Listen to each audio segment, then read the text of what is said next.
வந்து விவசாயத்துடைய ஜக்காத்,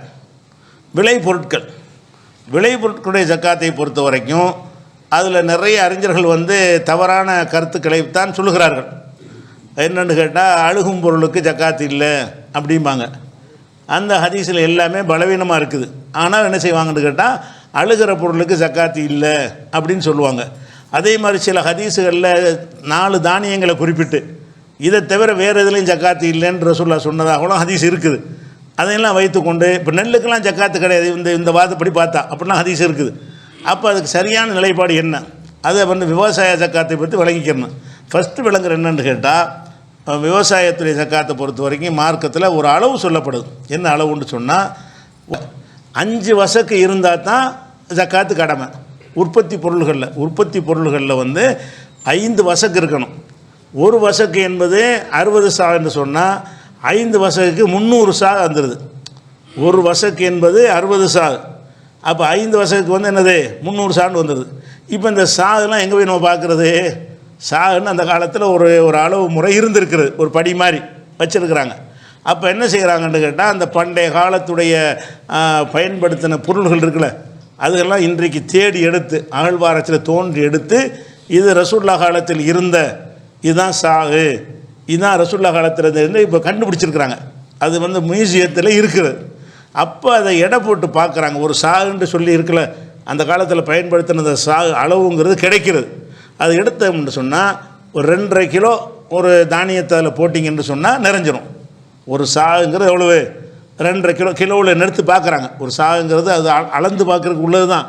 இருந்தாலும் எடையில் சொன்னால் எல்லாத்துக்கும் ஈஸியாக போயிருங்கிறதுக்காக என்ன செய்கிறாங்கன்னா, எடை கணக்கில் எவ்வளவு கொள்ளும், அதில் வந்து ஃபித்ராவும் கொடுக்கணும். ஒரு சாகு கொடுக்கணுங்கிறது 2 கிலோங்கிறோம்ல, ஃபித்ராங்கிறது ஒரு சாகு கொடுக்கணுங்கிற அது கணக்கு என்ன 2.5 கிலோன்னு சொல்கிறோம். அந்த 2.5 கிலோ எதை வச்சு சொல்கிறாங்கன்னு கேட்டால், அந்த கடந்த காலத்து படி இருக்குல்ல, அதுவே இன்றைக்கி பாதுகாக்கப்பட்டு இருக்கிறது. இன்னும் சொல்லப்போனால், இந்த மதரசாக்களில் ஹதீஸ் அடிப்படையில் பாடம் நடத்தக்கூடிய ஆசிரியர் என்ன செய்வாங்கன்னு கேட்டால், இந்த சாங்கிறதுக்கெல்லாம் வந்து சனது தருவாங்க. என்னென்னா, இப்போ நான் அந்த எங்கள் உஸ்தாத் இருக்காருன்னு வைங்களேன், அவர் அந்த அவர் வச்சுருப்பார்.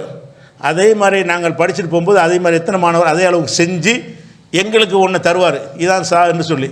அவருக்கு அவருடைய உஸ்தாது இப்படியே கடைசி வரைக்கும் போயிடும். அது சனது இருக்குது. சான்னு சொல்வதற்கு வந்து சனது இருக்குது. நானே வச்சது காணாது. நாங்கள் படிக்கிற காலத்தில் எங்களுக்கெல்லாம் கொடுத்தாங்க. நம்ம அது மாதிரி இப்போ அந்த மதரசாக்களில் டீச்சராக இருந்து பாடம் நடத்தியிருந்தோம்னு சொன்னால் நம்ம மாணவர்களுக்கு கொடுப்போம். அப்போ அந்த சா என்பதுங்கிறது அந்த காலத்து அந்த படி எடுத்து இதான் சா என்று பாடம் நடத்தும்போது என்ன செய்வாங்க, இதான்ப்பா ரசூலுல்லாஹ்வுடைய சா என்று சொல்லி சஹாபாக்கள் தாபியன்களுக்கு சொல்லுவாங்க. அந்த தாபி அடுத்தாளுக்கு சொல்லுவார். இப்படியே சங்கிலி தொடராக என்ன வரும், இந்த சா என்பதற்கு சனது இருக்குது, சனதோடவே இருக்குது. இன்றைக்கி வரைக்கும் நிறைய அறிஞர்கள்ட்ட வந்து அந்த பாதுகாத்து வச்சுருக்கிறாங்க. நான் தான் பாதுகாக்க முட்டேன்னு தவிர நான் வாங்கியிருக்கிறேன். பாதுகாத்து நிறைய பேர் நினைச்சிருக்கிறாங்க, வச்சுருக்கிறாங்க. அதை இப்போ நீங்கள் எடுத்து பார்த்தாலும் 2.5 கிலோ வரும். அந்த சாங்கிறோடைய அளவு எவ்வளோ வரும்? 2.5 கிலோ காய்ந்த தானியத்தை போட்டு அளந்து 2.5 கிலோ போட்டிங்கன்னா ஒரு சாகு ஃபுல்லாகிடும். அப்போனா வந்து ஒரு சாகு என்பது வந்து 2.5 கிலோ. 2.5 கிலோங்கிறதுன்னு சொன்னால் 300 சாகு வருதுல்ல, ஒரு சாகு 2.5 கிலோ. 5 வசக்குன்ட்டாங்க, ஒரு வசக்குக்கு 60. அப்போ 300 சாகு வருது. 300 சாகுக்கு 2.5 கிலோன்னா எவ்வளோ ஆச்சு? 750 கிலோ. 300 சாகு அவ்வளோ உற்பத்தியான தான் ஜக்காத்து கடமை. ஒருத்தர் நெல் விவசாயம் பண்ணுறாரு, 500 கிலோ நெல் தான் வந்திருக்குது, அவர்கிட்ட ஜக்காத்து கேட்கக்கூடாது. 600 கிலோ ஒரு போகத்துக்கு, ஒரு வருஷத்துக்கு இல்லை, மாதம் கூட அறுவடை செய்வாங்க. 6 மாதம் ஒருக்கா பண்ணக்கூடிய 3 மாத பயிர் இருக்கிறது. ஒரு போகத்துக்கு விளையுதில்ல, அவருக்கு ஒரு அளவு இருக்கும். 1 ஏக்கர் நிலம் வச்சுருப்பார். அதில் எவ்வளோ உற்பத்தி ஆகும்னு ஒரு கணக்கு இருக்கிறது. அதில் வரக்கூடிய உற்பத்தி என்றைக்கு ஒரே நாளில் தான் இருப்பாங்க. நினச்சி மாங்காய் இருக்கிற மாதிரிலாம் இன்றைக்கி கொஞ்சம் நாளைக்கு கொஞ்சம் நாள் இருக்க முடியாது. இந்த தானியங்கள்லாம் என்ன செய்வாங்கன்னா ஒரே நாளில் என்ன செய்வாங்க, அறுவடை செய்வாங்க ஒரே பருவத்தில். அப்படி அறுவடை செய்யக்கூடிய நேரத்தில் 750 கிராம், அதாவது 750 கிலோ இருந்துச்சுன்னு சொன்னால் அது வந்து 5 வசக்கு வந்துடுது. இந்த வசக்குக்கு தான் இது கீழே உள்ள யாருக்கும் ஜக்காத்து கிடையாது. விவசாயம் பண்ணுறாங்க, அவர் சின்ன விவசாயியாக இருப்பார், 1 ஏக்கர் 2 அதெல்லாம் அதிகமாக வராது. ஒரு போகத்தில் வர 500 600 கிலோ 700 கிலோ வருதுன்னு வைங்க, அதுக்கெல்லாம் ஜக்காத்து கேட்கக்கூடாது. என்னட்டா அது அளவு அந்த ஜக்காத்துடைய எல்லையை அடையலை, ஜக்காத்து கடமையாக இருக்குன்னு ஒரு அளவு இருக்கலே, அது அடையலைன்றுவாங்க. அப்போ எல்லாத்துலேயுமே இதான் கணக்கு. 750 கிலோ தான் அனைத்துலேயும் கணக்கு. அது பேரிச்சம்பழமாக இருந்தாலும் சரி, திராட்சையாக இருந்தாலும் சரி, அது மாதிரி அரிசியாக இருந்தாலும் சரி, கோதுமையாக இருந்தாலும் சரி, எல்லாத்துலேயும் என்னென்னு கேட்டால் 750 கிலோ வந்து முக்கால் டன், அது முக்கால் டன் கணக்கு வச்சுக்க. முக்கால் டன் அளவுக்கு ஒருத்தருக்கு உற்பத்தி ஆனால் அவர் வந்து அதில் ஜக்காத் எவ்வளோ கொடுக்கணும்? ரெண்டாவது அதுக்கு ஜக்காத் இருக்குது. ஜக்காத்து வந்து அதுக்கு குறைவானது கிடையாது. இதை முதல்ல வழங்கிக்கிறன்னு அளவு. இது எங்கே இருக்குன்னா புகாரில் 1400 லைசஃபீமா தூன ஹம்சத்தி அவுசுக்கின் சதக்கத்துன், 5 வசக்குக்கு கீழே இருந்தால் சதக்கா இல்லை, ஜக்காத் இல்லை. ரசூலுல்லாஹ் சொல்லிட்டாங்க. ஜக்காத் சதக்கா ரெண்டு ஒன்று தான் ஹதீஸில். லைசஃபீமா தூன ஹம்சத்தி அவுசுக்கின் சதக்கத்துன், 5 வசக்குக்கு கம்மியாக இருந்தால், 5 வசக்குன்னா 300 சாகு, அதற்கு கம்மியாக இருந்தால் அவருக்கு ஜக்காத்து கிடையாது. இப்படி ரசூலுல்லாஹ் சொன்னதாக புகாரில் 1447, 1484, 1405, 1459 இந்த ஹதீஸுகள்லாம் இருக்குது, நிறைய இருக்குது. அப்போ ஜக்காத்து கடமையாவதற்கு எல்லை எவ்வளோன்னு கேட்டால் 750 கிலோ.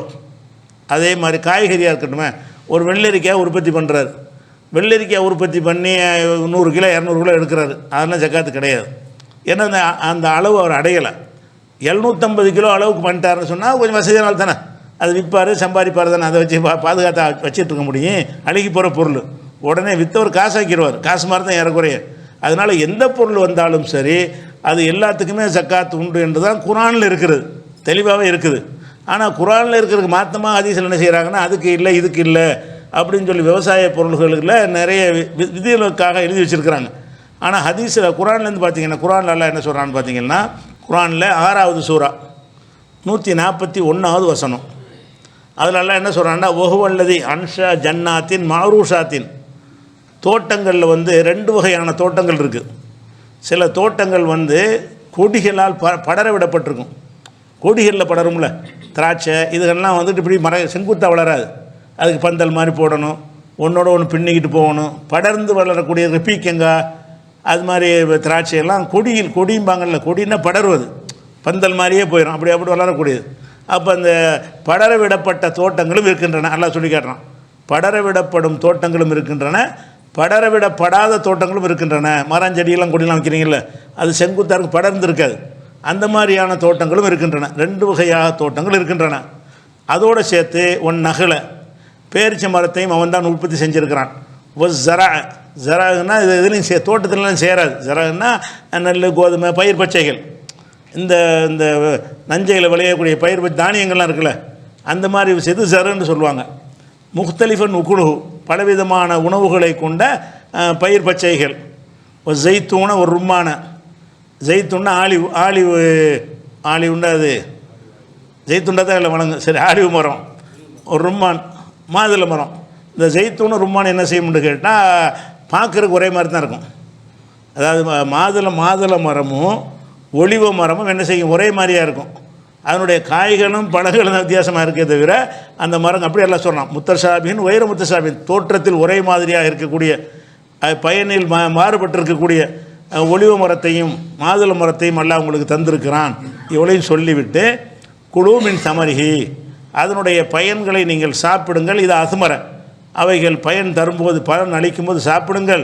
வாத்து ஹக்கஹு யோமு ஹசாதிஹி, அதை அறுக்கக்கூடிய நாளில் வந்து அதனுடைய ஹக்கை கொடுத்து விடுங்கள், அறுவடை நாளில் கொடுத்து விடுங்கள்ன்றான். அதில் சொல்லும் பொழுது எதையெல்லாம் சொல்கிறான், படர விடப்பட்டன்னு சொன்னாலேயே எல்லாம் காய்கறிகள் தான். காய்கறிக்கு ஜக்காத் இல்லைங்கிறாங்க இவங்க. காய்கறிகள் தான் படர விடப்படுறது. பீக்கங்காயெல்லாம் என்ன செய்யும், பூசணிக்காய், அதெல்லாம் படர விடப்பட்டு தான் இருக்க தோட்டங்கள். படர விடப்பட்ட தோட்டமாக இருந்தாலும் சரி, படர விடப்படாத தோட்டமாக இருந்தாலும் சரி, அது மாதிரி மாதுளம்பழத்துக்கு குறிப்பிட்ட இங்கே வந்திருக்குது. ஆனால் ஹதீஸுகள் சில பலவீனமான ஹதீஸுகளில் மாதுளம்பழத்துக்கு ஜக்காத்து இல்லைன்னுலாம் எழுதிச்சு. மாதுளம்பழத்துக்கு இருக்குன்னு நல்லா சொல்கிறான், தெளிவான வாசகங்களை கொண்டு, அதெல்லாம் இல்லைங்கிற மாதிரிலாம் கொண்டு வர்றாங்க. அதனால் விளை நிலங்கள்னு வந்துருச்சுன்னா எதுவாக இருந்தாலும் சரி, அதுலேருந்து நீங்கள் ஆதாயம் அடைஞ்சிட்டிங்கன்னு சொன்னால் 750 கிலோ வந்தால் அதுலேருந்து என்ன செய்யணும், நம்ம ஜக்காத்து கொடுக்கணும். இந்த 641 நமக்கு போதும். எவ்வளோ கொடுக்கணும் அப்படின்னு கேட்டிங்கன்னா, அதை வந்து இஸ்லாம் வந்து 2ஆக பார்க்குது. விவசாயத்தை வந்து நீங்கள் எந்த தண்ணியும் பாய்ச்ச வேண்டியதில்லை, அதுவாக முளைச்சிக்கிட்டு இருக்க உற்பத்தி ஆகக்கூடிய நிலங்கள் இருக்கிறது. ஒன்று ஆற்றுலேருந்து தண்ணி தன்னால் பாய்ஞ்சிக்கிறோம், அல்லது மழை பெஞ்சு அதில் முளைச்சிக்கிறோம். அந்த மாதிரியாக பயிர் செய்யக்கூடியதாக இருந்தால் அதுக்கு ஒரு ஜக்காத். அல்லது ஒரு கிணறு மாதிரி தோண்டி அல்லது போர் போட்டு கீழேருந்து கஷ்டப்பட்டு தண்ணீரை எடுத்து கீழேருந்து எடுக்கிறோம்ல, போர் போட்டு ஏத்தம்னு வச்சுருப்பாங்க அந்த காலத்தில், ஏத்தம் கமலைன்னு சொல்லி ஏத்தத்துலேருந்து என்ன செய்வாங்க, தண்ணி எடுப்பாங்க. மிருகம் ஆடு மாடு ஒட்டகத்தின் மூலமாக தண்ணி இறைக்குவாங்க. மனுஷன் மூலமாக என்ன செய்வாங்க, வாளியில் இறைக்கிற மாதிரி என்ன செய்வாங்க, ஏற்றம்னு சொல்லுவாங்க. அப்போ ஏற்றம் மூலமாக தண்ணீரை இறைச்சிங்கன்னு சொன்னால் அதுக்கு ஒரு ரெண்டாக பிரிக்கப்படுகிறது. அதாவது அந்த தண்ணீர் பாய்ச்சிற விஷயத்திற்கு வந்து நீங்கள் ரிஸ்க் எடுக்காமல் மழை பெஞ்சிச்சு முளைச்சிச்சு அப்படின்னு இருக்க வேண்டும். அந்த மாதிரி இருந்துச்சின்னு சொன்னால் அதுக்கு நீங்கள் செலவு கம்மியாக பண்ணுறீங்கல்ல, அது ரொம்ப ஜாஸ்தி செலவு இல்லை. ஆனால் ஏற்றம் இறைக்கிற மாதிரி இருந்துச்சின்னு சொன்னால் என்னவா இருக்கும்னா நமக்கு செலவு ஜாஸ்தியாக இருக்குது. அதை ரசூலுல்லாஹ் எப்படி சொல்கிறாங்கன்னு கேட்டால், ஃபீமா சக்கத்தில் அன்ஹாரு, நதிகள்னா ஆறுகளில் தண்ணி வந்து அது வாய்க்கால் வழியாக நுழைஞ்சி அது வயலுக்குள்ளே போகுதுல, அப்படி தானே வருது. ஆறுகளை திறந்து விட்ருவாங்க. ஆற்று தண்ணியை நம்ம வந்து ஏற்ற வச்சு இறைக்கிறது கிடையாது, அது லேசாக வெட்டி விட்டு அப்படியே வந்துடும். ஆற்றுலேருந்து தண்ணியை வயலுக்கு கொண்டு வருவதற்கு வந்து ஆறில் தண்ணி விட்டோன்னே எல்லா பக்கமும் வாய்க்கால் வச்சுருப்பாங்க. அந்த வாய்க்காலில் அது பாஞ்சிரும். அந்த வாய்க்கால்லேருந்து வரப்பில் வந்து அடப்படப்பாக இருக்கும், வரப்பு லேசாக வெட்டி விட்டீங்கன்னு சொன்னால் அந்த ஆற்றுல உள்ள தண்ணி வாய்க்காலுக்கு வந்து வாய்க்கால்லேருந்து வரப்பு வழியாக வந்து வரப்புலேருந்து என்ன செய்யும், வயலுக்குள்ளே நுழைஞ்சிரும். அப்போ ஆறுகள் வழியாக இங்கே தண்ணி வர்றதுக்கு நீங்கள் ரிஸ்க்லாம் எடுக்கிறது இல்லை, லேசாக ஒரு பாதையை திறந்து விட்ற வேலை தான் நீங்கள் செய்வீங்க. அதே மாதிரி வந்து அதில் இருந்த ஊற்றாக வந்துக்கிட்டே இருக்குது, நீங்கள் ஒன்றுமே செய்யலை. சில இடத்துல ஊற்று பீரிட்டு அடிச்சுக்கிட்டே இருக்கும், அந்த ஊற்று மூலமாக தண்ணி வந்துக்கிட்டே இருக்கும், அது வேணுங்கிறதுன்னு பாய்ச்சிக்கிறலாம். அந்த மாதிரி இருக்குமே. ஆனால் அந்த மாதிரியான ஒரு விஷயத்தில் என்ன செய்யணும்னு கேட்டால் அல் உஷூர், அதாவது 10ல் 1 கொடுக்கணும். 10ல் 1 எவ்வளோ, 10%, 10% கொடுக்கணும். நீங்கள் எந்த செலவுமே பண்ணலை, அதுவாக மழையில் விளைஞ்சிருது. அது மாதிரி சில ஊடு பயிர், இந்த இடைக்கால பயிரெலாம் போடுவாங்க, ஒன்றுமே செய்ய மாட்டாங்க, நெல் அறுத்தவங்க அங்கே போட்டு விடுவாங்க, அது பாட்டு தன்னாலேயே முளைச்சிக்கிறோம். அந்த மாதிரியான ஒரு விஷயமாக இருந்துச்சின்னு சொன்னால் 10ல் 1 கொடுக்கணும். நீங்கள் செலவு பண்ணினீங்கன்னு சொன்னால் 20ல் 1, 5%, 20ல் 1 5% தானே, 20ல் 1 கொடுக்கணும். அதாவது நீங்கள் வந்து ஏற்றத்தின் மூலமாக தரையில் இருந்து தண்ணீரை இறைச்சி அதன் மூலமாக நீங்கள் செலவு பண்ணி விவசாயம் பண்ணீங்கன்னு சொன்னால் அதுக்கு நீங்கள் ரிஸ்க் எடுக்கிறீங்க, ஒரு செலவு பண்ணுறீங்க. 2 பேருக்கும் சமமாக ஜக்காத்து போட இயலாது. அதில் ஒரு 5% கூடுதல் உங்களுக்கு செலவாகிருக்கும், அவனுக்கு ஆகுறதை விட இவனுக்கு செலவு ஜாஸ்தியாக இருக்கும். அப்படிங்கிறதுனால அவனுக்கு 10, இவனுக்கு 5. விவசாய ஜக்காத்து 2 வகை தான். 10% ஒரு 750 கிலோ வந்துச்சுன்னு சொன்னால் 75 கிலோவா, 75 கிலோ ஜக்காத்து கொடுத்துடணும். எப்போ அறுவடை செய்கிறோமோ அன்றைக்கே கொடுத்துடணும். அதே மாதிரி எல்லாத்துலேயுமே எல்லாம் 750 கிலோ அளவுக்கு வந்தால் தான், சின்ன அளவுலாம் வந்தால் கிடையாது. 500 கிலோ வெள்ளரிக்காய் வந்தால் அதுக்கெல்லாம் ஜக்காத்து கிடையாது. அதெல்லாம் ஒன்று கொடுக்க, இப்போ 10 பூசணிக்காய் எடுத்துகிட்டு வர்றான், அதுக்கெல்லாம் அவ்வளோ வராது, 750 வராது. 750 அளவுக்கு ஒருத்தனுக்கு வரும் என்று சொன்னால் அதை வச்சு அவன் கமர்ஷியலாக வியாபாரம் தான் பண்ணுவான், அது பணமாக ஆக்குவான், அது ஒரு செல்வம் தான் அது. அதனால் என்ன செய்யுதுன்னா அதுலேயும் ஜக்காத்து, எல்லாத்துலேயுமே ஜக்காத்து உண்டுங்கிறது தான் அந்த குர்ஆனுடைய 641 வழங்கக்கூடிய ஒரு விஷயம். அதில் வந்து எப்படி பிரிக்கப்படுதுன்னு கேட்டால், ஏற்றத்தின் மூலமாக தண்ணீர் இறைக்கப்பட்டால் அதுக்கு வந்து 10ல் 1 பாதின்ற வருது. அதான் நான் 20% சொல்கிறேன், 20ல் 1 சொல்கிறேன். அது அரபியில் வந்து நிஸ்புல் உசூர், 10ல் 1 பாதின்னு வரும். அப்படி சொன்னால் உங்களுக்கு விளங்காது. அதுக்கு அது என்ன செய்யுது, அது இது வந்து 10ல் 1, அது 5ல் 1ன்னு சொல்கிறோம், சரியா? அப்போ 10ல் 1 அது 10%, 10ல் 1 பாதின்னா எவ்வளவு, 5%. 10ல் 1 பாதி 5%. அப்போ 5% நான் ஜக்காத்து கொடுக்கணும். எதுக்கு, தண்ணி இறைச்சி அந்த மாதிரி செய்கிறதா இருந்ததுன்னா அது கொடுக்கணும்னு சொல்லிட்டாங்க. இவற்றுக்கெல்லாம் கொடுக்க வேண்டும்னு பார்க்கும் பொழுது ஒரு ஹதீஸ், பைஹக்கியில் வரக்கூடிய ஹதீஸ், இந்த 4 விஷயத்தில் தவிர வேறு எதுலேயும் நீங்கள் ஜக்காத் வசூலிக்கக்கூடாது என்று ரசூலுல்லாஹ் என்ன செஞ்சாங்க, முஆத் இப்னு ஜபல் அனுப்பி வைக்கும்போது சொன்னார்கள் என்று ஒரு ஹதீஸு பரவலாக சொல்லப்படுற ஒரு ஹதீஸ். அது 4 வகை என்னென்னு கேட்டால், கோதுமை, தொளி கோதுமை, தீட்டப்பட்ட கோதுமை, திராட்சை, உலர்ந்த திராட்சை, பேரிச்சம்பழம், இந்த 4ல் இருந்து மட்டும்தான் நீங்கள் விவசாய பொருளில் ஜக்காத் வசூலிக்கணும், இதை தவிர எதிலையும் வசூலிக்கக்கூடாது என்று முஆத் இப்னு ஜபலை அனுப்பினார்கள் அப்படிங்கிற ஒரு ஹதீஸு பைஹக்கியில் சுனனுல் குப்ராங்கிற ஒரு நூலில் இருக்கிறது, தப்ரானியில் இருக்கிறது, ஹாக்கிமில் இருக்கிறது, தாரகுத்தினில் இருக்கிறது. இந்த ஹதீஸ்லாம் சனதுக்கு நம்ம போக தேவையே இல்லை. இது தெளிவாக அந்த குர்ஆன் வசந்து மாற்றமாக இருக்குது. குர்ஆனில் தெளிவாக என்ன செஞ்சுருக்குன்னா எல்லாத்துக்குமே விளையக்கூடிய எல்லாத்துக்கும் நல்லா சொல்லிட்டான். படர விடப்பட்ட கொடி, படர விடப்படாத தோட்டங்கள் இருந்தாலும் சரி, மாதுளைங்கிற மாதுளைக்கெல்லாம் இருக்குன்னு தான் சொல்லப்படுது. இவங்க அதெல்லாம் இல்லைன்னு இந்த ஹதீஸில் என்ன செய்யுது, 4க்கு தான் ஜக்காத். விவசாயத்தில் எதுக்கு தான் ஜக்காத்து? கோதுமையுடைய 2 வகை. கோதுமையில் வந்து தொளி கோதுமை, மணி கோதுமைம்பாங்க. தோல் அதிகமாக உள்ள கோதுமை, அது கம்மியாக உள்ள கோதுமைண்டு. இந்த 2 வகையான கோதுமை, திராட்சை, பேரிச்சம்பழம், இதை தவிர வேறு எதுலேயும் ஜக்காத்து எடுக்கக்கூடாதுன்னு சொல்லி ரசூலுல்லாஹ் சொன்னார்கள்னு ஒரு ஹதீஸ் இருக்குது. இது அறிவிப்பாளர் நம்ம பார்க்க தேவையே இல்லை. இது வந்து கண்டிப்பாக சொல்லியிருக்க மாட்டாங்க.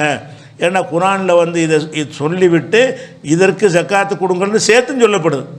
அறுவடை தினத்தில் இதற்கெல்லாம் ஜக்காத்து கொடுங்கன்னு சொல்லப்பட்டிருக்க அந்த விஷயங்கள்லாம் இதில் கழிக்கப்படுது.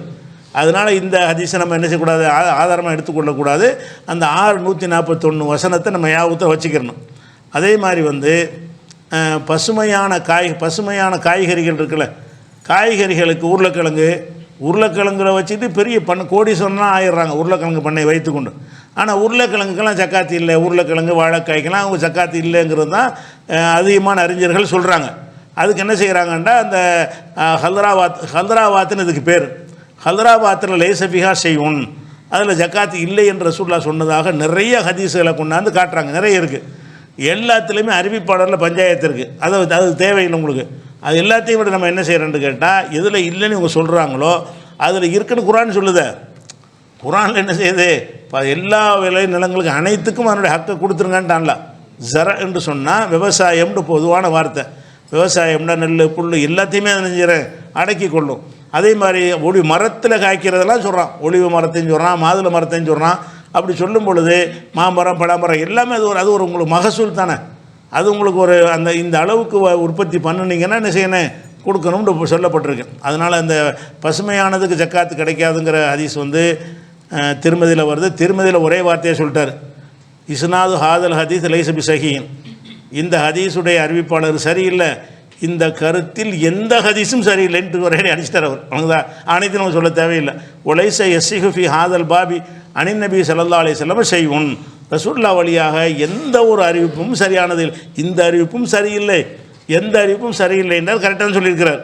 அதனால் காய்கறிக்கு ஜக்காத்து இல்லை, அதுக்கு ஜக்காத்து இல்லை, இதுக்கு ஜக்காத்து இல்லைன்னு சொல்லுவார்களே, ஆனால் அது தவறு. எல்லாத்துக்குமே 5 வசக்கு இருக்குமே, ஆனால் அனைத்துக்குமே ஜக்காத்து இருக்கிறது. அளவு 5 வசக்கு தான். அறுவடை தினத்தில் கொடுத்து விட வேண்டும் அப்படிங்கிற ஒரு கணக்கில் வந்துடுது.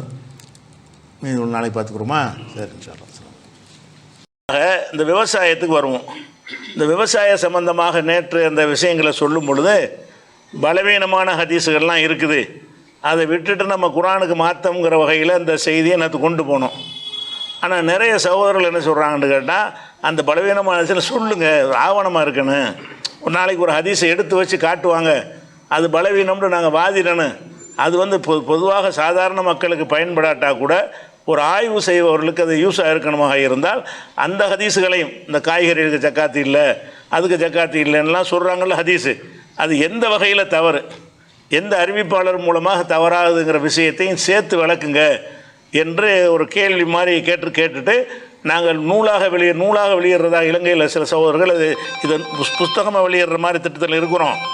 அப்போ புஸ்தகமாக வெளியிடுற திட்டத்தில் இருக்கிறதுனால அப்போ எங்களுக்கு இது இந்த குறிப்பு எங்களுக்கு உதவும், இந்த குறிப்புகள் எங்களுக்கு கொடுத்தீங்கன்னா என்ன செய்யும், அது பயனுள்ளதாக இருக்கும் அப்படின்னு கேட்குறதுனால இந்த ஹதீஸுகளுடைய தராதரத்தையும் சேர்த்தே விளைக்கிறோம். நேற்று வந்து பொதுவாக சொன்னோம்ல, இது சம்பந்தமாக வரக்கூடிய எல்லா ஹதீஸுகளும் பலவீனமாக இருக்குது அப்படின்னு மொட்டையாக சொல்லிட்டோம். அது இல்லாமல் எதனால் பலவீனமாக இருக்குங்கிற விவரத்தையும் அந்த உரிய இடத்துல என்ன செய்வோம், சேர்த்து சொல்லுவோம். அது பயனுள்ளதாக இருக்கும். அடுத்து இப்போ விவசாய ஜக்காத்து எடுத்துக்கிட்டோம்னு சொன்னால் இதில் 4 விதமான கருத்துக்கள் இருக்குது. முதல் விவசாய ஜக்காத்தை பொறுத்த வரைக்கும் 4 விதமான கருத்துக்கள் அறிஞர்கள் மத்தியில் இருக்கிறது. ஹனஃபி மதுஹபில் உள்ளவங்களுடைய கருத்து பிரகாரம், ஹம்பலி மதுஹபில் ஒரு சாரர், ஹம்பலி மதுஹப் 2 கருத்து சொல்கிறாங்க. சில அறிஞர்கள் ஒரு கருத்து சொல்கிறாங்க, சில அறிஞர்கள் வேறு கருத்து சொல்கிறாங்க. அப்போ ஹம்பலி மதுஹபுடைய ஒரு சாராரும் ஹனஃபி மதுஹபுடைய உள்ளவர்களும் என்ன செய்கிறாங்கன்னு கேட்டால், அனைத்திலும் விவசாயம்னாலே ஜக்காத்து தான். அவங்க என்ன சொல்கிறாங்க, சின்னது பெருசு, அதிகம் குறைவு, பழங்கள், விதைகள், தானியங்கள், பசுமையான காய்கறிகள், கீரை வகைகள், பூக்கள், எந்த வேறுபாடும் கிடையாதுங்கிறாங்க. பூ உற்பத்தி செய்கிறான்னா அதுக்கு நீ ஜக்காத்து கொடுக்கணும். பூக்கள், மல்லிகைப்பூலாம் டன்னாக எடுக்கிறாங்கல்ல, அதுக்கு நீ ஜக்காத்து கொடுக்க வேண்டும். கீரைகளுக்கு கொடுக்க வேண்டும். இப்போ ஹனஃபி மதுஹபுடைய சட்ட பிரகாரம் அனைத்துக்கும் ஜக்காத். 4 கருத்துக்கு தெரிஞ்சுக்கிறோம், எது கரெக்டுங்கிறத ஆதாரத்தோடு பார்த்துக்குருவோம். அப்போ இவங்க என்ன செய்கிறாங்கன்னா, அனைத்தும் கொடுக்கணுங்கிறாங்க. அதுக்கு என்ன ஆதாரம் காட்டுறாங்கன்னு கேட்டால், அறுவடை நாளில் அந்த ஜக்காத்தை கொடுத்து விடுங்கள்னு அந்த வசனம் இருக்குல்ல 6வது சூறாவில் 141 ஏற்கனவே சொன்னோம்ல, அந்த வசனத்தை வச்சு தான் இந்த தானியங்களெல்லாம் எல்லாம் சொல்லிவிட்டு அறுவடை நாளில் கொடுங்கன்னு எல்லாம் சொல்கிறான். அப்போ எல்லாத்துக்கும் தான் கொடுக்கணும். அதில் செடிகறிகளை சொல்கிறான், மரங்களை சொல்கிறான், மாதுளை மரத்தை சொல்கிறான், ஒளிவு மரத்தை சொல்கிறான், படரவிடப்பட்ட கொடிகளை சொல்கிறான். எல்லாத்தையும் சொல்லிவிட்டு அதனுடைய ஜக்காத்தை அறுவடை நாளில் கொடுத்து விடுங்கன்னு நல்லா சொல்கிறதுனால அனைத்துக்குமே ஜக்காத்துங்கிறது ஒரு மதுஹப். இது ஹனஃபி மதுஹப். ஹனஃபி மதுஹப் பிரகாரம் எல்லாத்துக்குமே கொடுக்கணும். பூ உற்பத்தி பண்ணால் கூட இந்த 750 கிலோ வந்துச்சுன்னா அதுக்குரிய ஜக்காத்தை அவங்க என்ன செய்யணும், நிசாப் வந்துருச்சுன்னு கொடுத்தாகணும். இது ஒரு மதுஹப். இரண்டாவது கருத்து என்னென்னு சொன்னால் எல்லாத்துக்கும் கிடையாது. உற்பத்தி பொருள்களில் எதை அளக்க முடியுமோ, ஏன்னா 5 வசக்குன்ற சொல்லிட்டாங்க. அளவையில் அடங்கணும், முகத்தளவையில் அடங்கக்கூடியதாக இருக்கணும். எது அளந்து போடப்படக்கூடியதாகவும் உணவாக உட்கொள்ளக்கூடியதாகவும் காய வைத்து பயன்படுத்தக்கூடியதாகவும் இருக்கிறதோ. அன்றைக்கி கத்தரிக்காயெல்லாம் அன்றைக்கே பயன்படுத்திடுவோம், அன்றைக்கே சாப்பிட்ருவோம். காய வைத்து பயன்படுத்தக்கூடியதுன்னா என்னது, நெல் புல் இந்த மாதிரியான விஷயங்கள். பேரிச்சம்பழங்கள் கூட என்ன செய்வாங்க, காய வைத்து நீண்ட நாட்களுக்கு பயன்படுத்திக்கிடுவாங்க. அவங்க என்ன சொல்கிறாங்கன்னு கேட்டால், முதல்ல அளக்கக்கூடியதாக இருக்கணும். ஒன்றாவது ஷரத்து. ரெண்டாவது ஷரத்து என்னென்னு கேட்டால், அது உணவுப் பொருளாகவும் இருக்கணும். உணவுப் பொருளாக இருக்கணும். மூணாவது என்னென்னு கேட்டால், அது அன்னைக்கே சாப்பிட்ற உணவாக இருக்கக்கூடாதான், காய வைத்து நீண்ட நாட்கள் பயன்படுத்தக்கூடிய உணவாக இருக்கணும். அந்த 3 கண்டிஷன் இருந்தால் தான் அதில் ஜக்காத்துங்கிறாங்க. இப்படி சொல்கிறவங்க இதுக்கு எந்த ஆதாரத்தையும் காட்டலை. இப்போ ஹனஃபிகளாவது எல்லாத்துக்கும் ஜக்காத்துங்கிறாங்க, ஒரு ஆயத்தை ஆதாரம் காட்டுறாங்க.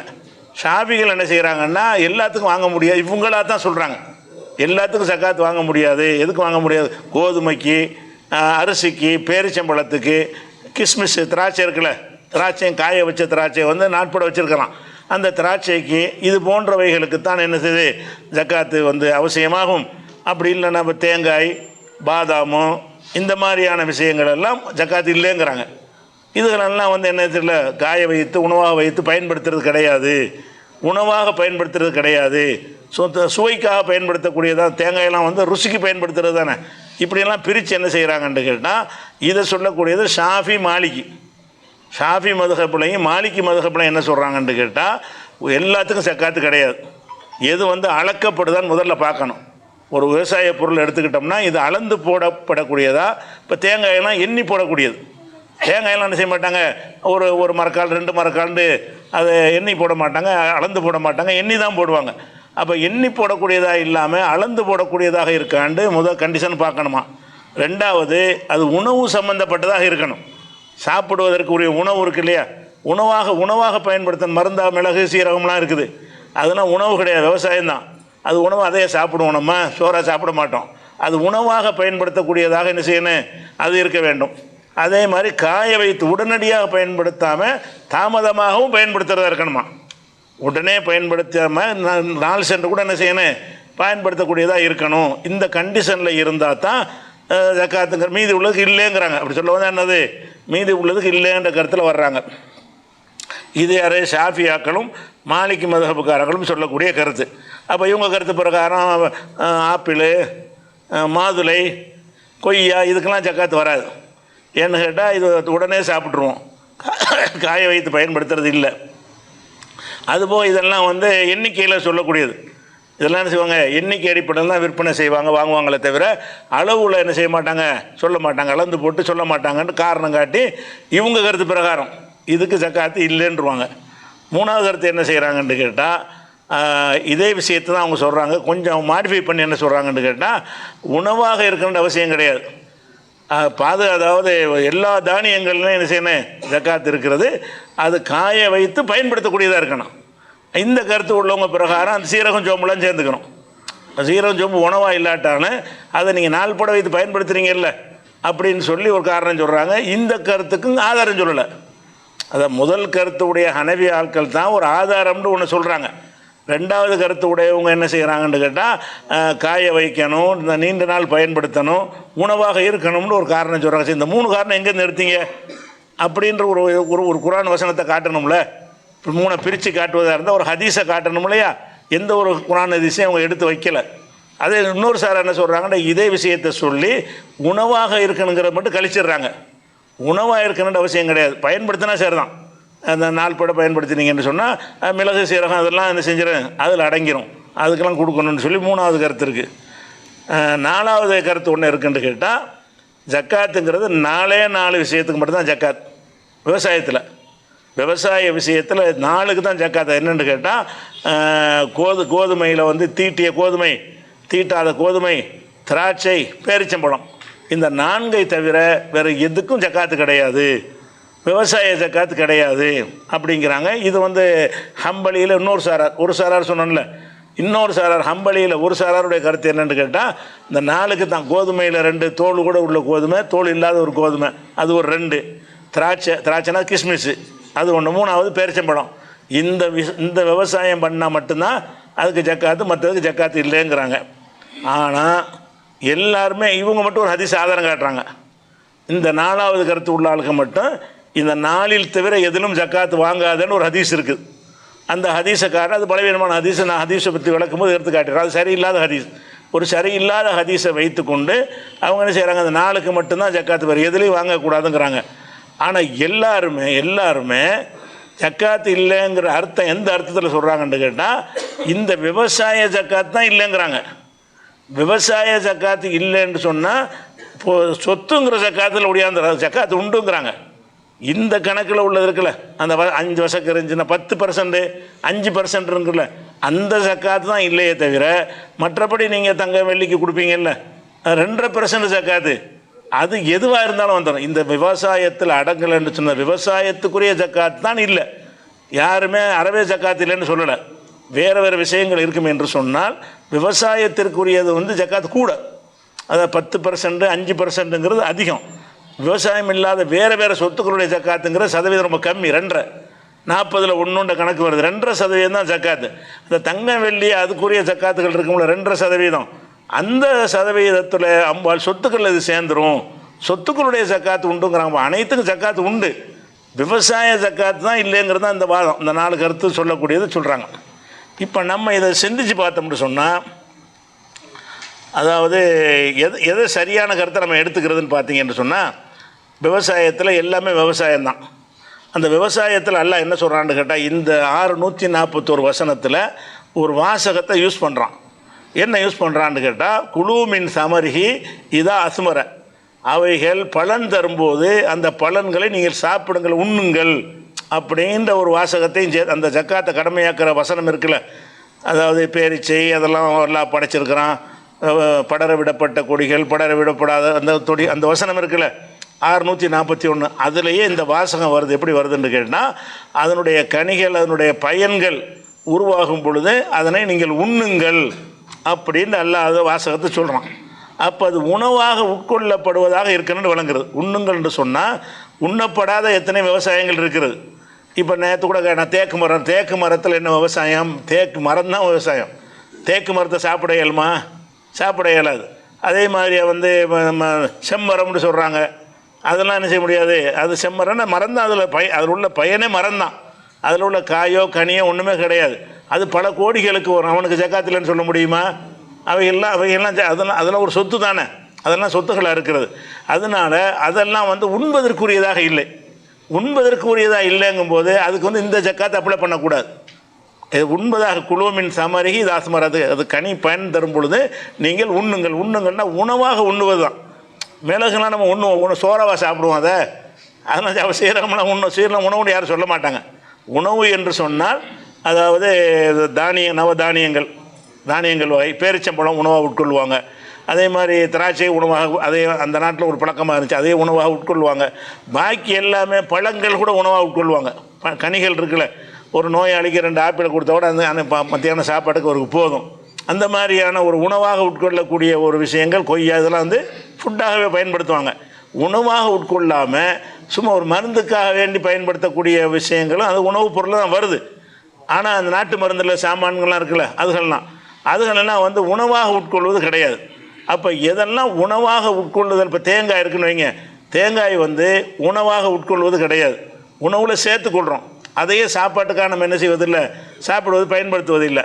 அது போக இது ஒரு அளவுகோல். இன்னொரு அளவுகோல் என்னென்னு கேட்டால், ரசூல் அந்த ஜக்காத்தை கடமையாக்கும் போது அந்த லிமிட்டு சொன்னாங்கல்ல, 5 வசக், 5 வசக்கில் இருக்கணும்னு சொல்லியிருக்காங்க. 5 வசக்குனா ஒரு 750 கிலோவில் நம்ம என்ன செய்கிறோம், ஒரு கணக்கு வச்சுருக்குறோம். அப்போ வந்து அளந்து போடப்படாதா இருக்கணுங்கிற ஒரு ஷரத்து இருக்குது. இந்த 2 ஷரத்துப்படி தான் எதையும் முடிவெடுக்கணும். அளந்து போடப்படணும் என்கிற ஷரத்துப்படி பார்த்தீங்கன்னு சொன்னால், தேங்காயெல்லாம் அளந்தா போடுவாங்க, அளந்து போடுவாங்க, எண்ணி தான் போடுவாங்க. வழங்குதா, எண்ணி போடக்கூடியதாக இருக்கிறது. அதே மாதிரி இந்த மரங்கள், பாக்கு மரம், தேக்கு மரம், இந்த மாதிரி மரங்கள்லாம் இருக்குல்ல, மரங்களே பயனாக இருக்கும்ல, அந்த மாதிரி விஷயங்கள்லாம் அது உணவாகவும் இல்லை, அது எண்ணி போடக்கூடியதாகவும் இல்லை. அது மதிப்பிடக்கூடியதாக ஸ்கொயர் ஃபீட் அளந்து என்ன செய்கிறதுக்கு மதிப்பு போடக்கூடியதாக இருக்குமே தவிர அது முகத்தளவையில் சொல்லக்கூடியதாக இருக்காது. அப்போ இந்த குரானில் உள்ளதை குரானில் உள்ள ஒரு வாசகத்தையும் ஹதீஸில் உள்ள ஒரு வாசகத்தையும் வைத்து நம்ம ஒரு சட்டத்தை விளங்கலாம்.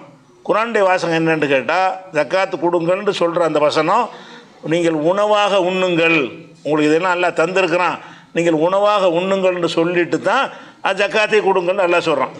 அப்போ உணவாக உட்கொள்ளக்கூடிய பயிரினங்களும் இருக்கிறது, உணவாக உட்கொள்ளப்படாத பயிரினங்களும் இருக்குது. மக்கள் பயன்படுத்துவாங்க, உணவாக பயன்படுத்த மாட்டாங்க. அந்த மாதிரியான விஷயங்களும் இருக்குங்கும் போது நம்ம அதை ரெண்டாக பிரிச்சிடலாம். எதுக்கெல்லாம் வந்து உணவாக வருகிறதோ அதுக்கெல்லாம் நீங்கள் ஜக்காத்து வந்து விவசாய ஜக்காத், எது உணவாக வரவில்லையோ அதுக்கெல்லாம் வந்து அந்த சொத்துடைய ஜக்காத்து வந்துடும். மிளகுலாம் பயிரிட்டார்னு சொன்னால் அவர் இந்த 10%, 5% கொடுக்க தேவையில்லை. ஏன்னா அது உணவு கிடையாது. அது வந்து மிளகுக்கு உள்ள மதிப்பை போட்டு, இந்த தங்க வெள்ளியுடைய நாணயத்தின் அடிப்படையில் அதுக்கு ஒரு மதிப்பு போட்டு 2.5%, அது அந்த விஷயம் பின்ன எடுத்துக்கிறோம். 2.5% கணக்கு எடுக்கிறோம்ல, அந்த சட்டத்தின் பிரகாரம் அதுக்கு நம்ம ஜக்காத்து வசூலிச்சிடணும். அதே மாதிரி வந்து 5 வசக்குன்ற அந்த அளவை சொன்னதுனால அளந்து கொடுக்காத விஷயத்தை உதாரணமாக பாருங்கள். இப்போ நெல் இருக்குது, நெல், கோதுமை, நவதானியம், பேரிச்சம்பழம், திராட்சை, பாதாம், முந்திரி, பிஸ்தா, இதெல்லாம் உணவாக உட்கொள்ளலாம். இதே என்ன செய்யலாம், கொஞ்சம் வசதி உள்ளவங்க அதே என்ன செய்வாங்க, உணவாக கூட உட்கொள்வாங்க. இந்த மாதிரி பருப்பு வகைகள், கடலைப்பருப்பு, பாசிப்பருப்பு, பயிர் வகைகள், இவைகளெல்லாம் உணவாகவே என்ன செய்கிறது, உட்கொள்ளக்கூடியது. சில நேரங்களில் அந்த ரேஷனில் அரிசி கிடைக்கலன்னு சொன்னால் அந்த பயிரை என்ன செய்வாங்க, நல்ல புரோட்டீன் இருக்குன்னு சொல்லி 3 வேளைக்கு வச்சு சாப்பிட்றவங்களாம் இருந்திருக்காங்க. அது உணவாக சாப்பிடலாம், சாப்பிட நினச்சா சாப்பிடலாம். நம்ம வந்து அரிசிக்கு பழகிட்டனால சாப்பிட்றதில்ல. அப்போ இந்த மாதிரி பயிர் வகைகள், பருப்பு வகைகள், தானிய வகைகள், பயிராக இருந்தாலும் சரி, பருப்பாக இருந்தாலும் சரி, தானிய வகைகள்னால் கம்பு, கேழ்வரகு, அந்த மாதிரி சொல்கிறாங்க சின்ன சின்ன தானியங்கள் இருக்குல்ல, இந்த மாதிரி சோளம், இதுகளெல்லாம் இதில் வந்துடும், தானியங்களில் வந்துடும். இந்த மாதிரி விஷயங்களுக்கு கன்ஃபார்மாக என்னத்துக்கு இருக்குது, விவசாய ஜக்காத்து இருக்குது. இந்த மாதிரி பொருள்களாக இருந்துச்சுன்னு சொன்னால் விவசாயத்திற்குரிய ஜக்காத்து, நீர் பாய்ச்சி அதை அறுவடை செஞ்சாங்கன்னு சொன்னால் அதுக்கு வந்து 5% மானாவாரியாக விளைஞ்சின்னு சொன்னால் அதுக்கு 10% கொடுக்கணுங்கிற ஜக்காத்தில் அது வந்துடும். அது உணவாக இல்லாத எடுத்துக்கிட்டிங்கன்னா அந்த பஞ்சு இருக்குது, பஞ்சுலாம் பெரிய முதலீடு தானே. இலவம் பஞ்சின்னு உற்பத்தி பண்ணுறான், அது டன் கணக்காக வருது, அது பெரிய அளவில் ஒரு பணத்தை தரக்கூடிய ஒரு பயிராக இருக்கிறது. இது உணவும் கிடையாது, இது அளக்கிறதும் கிடையாது. அந்த பஞ்சை எடை போட்டு என்ன செய்வாங்க, விற்பாங்க. அது ஒரு விவசாயம் தானே. அதுக்கு ஜக்காத்து இல்லைன்னு சொல்ல முடியுமான்னா ஜக்காத்து இருக்குது, இந்த ஜக்காத்து இல்லை. அதுக்கு ஜக்காத்து இருக்குது, விவசாயத்திற்கு உரிய ஜக்காத்துடைய கண்டிஷனில் வரல. உண்ணுங்கள்னு நல்லா சொல்கிறான். இலவம் பஞ்சை நம்ம உண்பது இல்லையே. அது மாதிரி பருத்தி உற்பத்தி பண்ணுறாங்க, பருத்தி கொட்டையில் பருத்தி கொட்டையும் வருகிறது, அதில் பஞ்சும் வருகிறது. பருத்தி கொட்டையாகவும் செய்கிறாங்க, அது வந்து மாடுகளுக்கு தீவனமாக பயன்படுது. அதில் உள்ள பஞ்சு எடுத்து நம்ம ஆடைகளுக்கு நம்ம என்ன செய்கிறோம், 2 பர்பஸ் அதில் வருகிறது. இது ரெண்டுமே நம்ம சாப்பிடக்குள்ளது கிடையாது. இந்த பருத்தி உற்பத்தி பண்ணுறாங்களா, அவங்களுக்கு ஜக்காத்து உண்டு. எவ்வளோ, எத்தனை டன் உனக்கு பருத்தி உற்பத்தி ஆகிருக்கு, அதுக்கு என்ன ரேட்டு, இவ்வளோ ரேட்டு, 1 லட்ச ரூபா ரேட்டு, அப்போ 2500 ரூபா கொடு, அதுக்குரிய ரேட்டை நிர்ணயம் பண்ணி அதில் வந்து 2.5% ஜக்காத்து அதில் வாங்கிக்கிறணும். அதே மாதிரி வந்து கரும்பு இருக்குது, கரும்பில் என்ன இருக்குது, கரும்பில் என்ன அந்த குச்சி தான் அது உற்பத்தியாக தானே. கரும்பில் காயும் கிடையாது, கரும்பில் கனியும் கிடையாது, கரும்பே தான் அது பொருளாக இருக்கிறது. அதை வந்து உணவாக யாரும் உட்கொள்வது, திங்கிறோம், அதே சாப்பிட முடியுமானா முடியாது. அளந்து போடக்கூடியதாகவும் இல்லை. 2 கண்டிஷன் இருக்கணும்ல. அது உணவு என்கிற வகையில் நீங்கள் சேர்த்து கொண்டாலும் கரும்பை வந்து அளந்து துண்டுதுன்னா வெட்டி அளந்தா போடுறாங்க, அது எண்ணி தான் போடுவாங்களே தவிர ஒரு ஏரியா அளவு வச்சு இவ்வளோ சதுரையில் இருந்தால் இவ்வளோ ரேட்டுன்னு சொல்லி நிர்ணயிப்பாங்க. இப்போ எடை போட்டு செய்கிறாங்க. இப்போ நவீன காலத்தில் என்ன செய்கிறாங்க, எடை போட்டு லாரியில் ஏற்றி 2 டன்னு 2 டன்னு 3 டன்னுங்கிறாங்க. அப்போ அந்த மாதிரியான விஷயங்களுக்கெல்லாம் வந்து ஜக்காத்து இருக்கான்னா இந்த ஜக்காத்து இல்லை. ஜக்காத்து இருக்குது, இந்த விவசாயத்திற்குரிய 10%, 5% கிடையாது. இதுக்கு உற்பத்தி ஆகிறத மதிப்பீடு செஞ்சு வந்து சொத்துக்களுக்கு ஜக்காத்துன்னு வந்துடுதில்ல. எதுக்கு இதை இப்படி எடுக்கிறோம் என்று கேட்டால், அல்லாஹ் குர்ஆனில் தெளிவாக சொல்லிட்டான், ஹுது மின் அம்வாலிஹிம் சதகா, அவங்களுடைய சொத்துக்களில் நீங்கள் வந்து ஜக்காத்தை வசூலியுங்கள் அப்படின்னு நல்லா சொல்லிட்டான். சொத்துக்கள் பூரா ஜக்காத். அதில் இது விதிவிலக்காக வருது. விவசாயத்துக்கு மட்டும் இது தனி ஜக்காத்து, கால்நடைகளுக்கு இது தனி ஜக்காத்து, புதைகளுக்கு தனி, இது சொல்லாத மற்ற அனைத்திற்குமே அந்த சொத்துங்கிற ஜக்காத்து அப்ளை ஆயிரும். இது எதற்கெல்லாம் தனி ஜக்காத்து சொல்லப்பட்டிருக்குதோ அதை கழித்து விட்டு பாக்கி உள்ள எல்லா ஜக்காத்துகளுமே அந்த சொத்துக்களுக்கு கொடுக்குற ஜக்காத்து இருக்கு இல்லையா, அதில் அடங்கிடும். அதே மாதிரி பலாப்பழம் இருக்குது. பலாப்பழத்தை வந்து நம்ம அளக்க முடியுமா? அளந்து போட்டால் ஒரு இத்தனை மரக்கால்னு சொல்ல முடியுமானா முடியாது. அப்போ பலாப்பழம் இருக்குது, மாம்பழம் இருக்குது, அந்த வாழைப்பழம் இருக்குது. வாழைப்பழத்தை என்ன செய்வீங்க? வாழைப்பழத்தை கொடுத்த அளந்தால் கொடுக்க முடியாது. இந்த வாழைப்பழங்கள் எல்லாம் வந்து உணவாக இருந்தால் கூட, இது உணவாக இருந்தால் கூட எதில் வரல? அளக்கிறதுல வரல. ரெண்டும் சேர்ந்துருக்கணும். ஹதீஸ் பிரகாரம் அளந்து போடக்கூடியது தான் லிமிட்டாக சொல்லியிருக்கிறாங்க. 5 வசக்குன்னு இருக்காங்க. அந்த வசக்கில் அடங்கக்கூடிய சாமான்களாக இருக்கணும், அளந்து போட ஒன்றாக இருக்கணும். ஆயத்தில் வந்து உணவாக இருக்கணும்னு வருது. ரெண்டும் சேர்ந்து இருக்கணும். 2ல் 1 மிஸ் ஆனால் கூட அதுக்கு ஜக்காத்து வந்து சொத்துடைய ஜக்காத்தில் வந்துடும். அதுக்கு ஜக்காத்து இருக்குது. இந்த விவசாயத்தின் ஜக்காத்து என்ன செய்யாது? வராது. அப்போ பலாப்பழம் இருக்குன்னா பலாப்பழம் எத்தனை பலாப்பழம் என்ன ரேட்டுன்னு பார்த்து இவ்வளோ ரூபாய்க்கு. தேங்காய் அப்படி தான். தேங்காய் வந்து 1 டன் 2 டன்லாம் எடை போட மாட்டாங்க, பீஸுக்கு தான் போடுவாங்க. ஒரு தேங்காய் எவ்வளோ 30 ரூபான்னு தேங்காய் ரேட்டு போட்டாங்கன்னா அது அந்த ரேட்டில் எவ்வளோ பறிக்கிறாங்களோ அதுக்குரிய ஜக்காத்து என்றைக்கு பறிக்கணும் அன்னைக்கு கொடுத்துட்டு போயிடலாம். பெரிய விஷயம் கிடையாது. வருஷம் வரணும் அவசியம் கிடையாது. தினசரி நீங்கள் பறித்தால் கூட இன்றைக்கி ஒரு 50 தேங்காயை பறிக்கிறீங்களா, நீங்கள் உங்களுக்கு வச்சுக்கிட்டாலும் சரி தான், அல்லது விற்பனையை கொடுத்தாலும் சரி தான், 50 தேங்காய்க்கு உள்ள ரேட்டு எவ்வளவு? ஒரு ரேட் இருக்கும். அதுக்கு 2.5% எவ்வளவு? அதை கொடுத்துட உடனே ஜக்காத்து. டெய்லி சம்பளம் வாங்குகிறோம் கொடுக்குறான்ல, அந்த மாதிரி தான். அப்போ இந்த மாதிரியான பொருள்கள் வந்து எப்போ நீங்கள் அறுவடை செய்கிறாங்களோ அன்றைக்கு அதற்குரிய ஜக்காத்தை கொடுத்துடணும். அந்த ஜக்காத்து என்ன என்று சொன்னால், அது விவசாயம் சார்ந்ததாக இருந்தால் அதனுடைய சதவீதம் வந்து 10-5% வந்துடும். மற்ற விஷயங்களாக இருந்தால் அது வந்து சொத்துக்குரிய கணக்கில் ஒடியாந்துடும். அதை பார்த்துக்கணும். அது மாதிரி இந்த மிளகு சீரகம்னு சொன்னோம்ல, மிளகு சீரகம் சோம்பலாம் பெரிய பணப்பயிர். ஏலக்காய், கிராம்பு, இந்த கடுகு, வெந்தயம் இதெல்லாம் உணவு கிடையாது. ஆனால் அளந்து போடப்படக்கூடிய தன்மை இருக்குது. ஆனால் உணவுங்கிற தன்மை இல்லாமல் போயிடுது. ரெண்டும் சேர்ந்துருக்கணும். கடுகையெல்லாம் அளந்து போடலாம், அதை சாப்பிட முடியுமா? சாப்பிட்றதுக்குள்ள பொருள் அது இல்லை. அப்போ அளந்தும் போடணும், அது உணவாகவும் இருக்கணும். ரெண்டு வச்சுக்கிறேன். உணவாக இருக்கணுங்கிற ஒரு கண்டிஷன் வந்து குரானில் இருக்கிறது. அளந்து போடணுங்கிற ஒரு கண்டிஷன் வந்து ஹதீஸில் இருக்கிறது.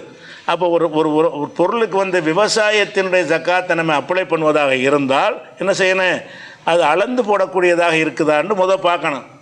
அது உணவு வகையில் வருகிறதா என்று ரெண்டாவது பார்க்கணும். ரெண்டும் சேர்ந்து இருந்தால் அதற்கு வந்து நம்ம வந்து விவசாய ஜக்காத்.